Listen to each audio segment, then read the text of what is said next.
on the basis of a debate over what's really for the public good, and we can disagree about those things, or are they being essentially favors being parceled out that advantage some people and disadvantage others, and that the criteria is to getting good with the politicians who are in power, and then the wealth flows from that. And I think that that is, look, coming from former lifelong Republican, limited government, free market kind of guy, that's not what I signed up for. That's not what I believed in. And I have a big problem with that. So do you think that this ties into like what you were speaking about first, further just makes that destabilization, that uncertainty even more delicate?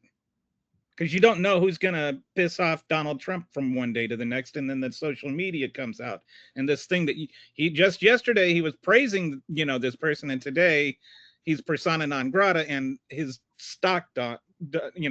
his company's stock dumps. We have an economy of people who are lying low, of corporate leaders who are lying low, trying not to attract negative attention from the White House, and that actually has a cost in and of itself.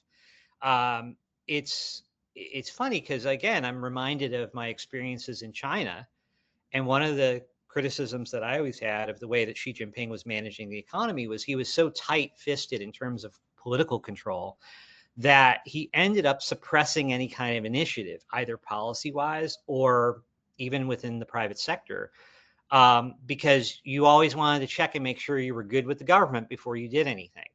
And so what you had was an economy of people who were trying to tailor themselves to, in China, the 5-year plan, and say, oh, okay, how does what I'm doing fit in with what the leader wants to have happen? And here, the agenda is different. And the criteria is different. It's more narcissistic, and who can flatter him the most, and Right. and give him a political win in the news. But the result is the same, where people are not making business decisions based on business; they're making business decisions based on politics.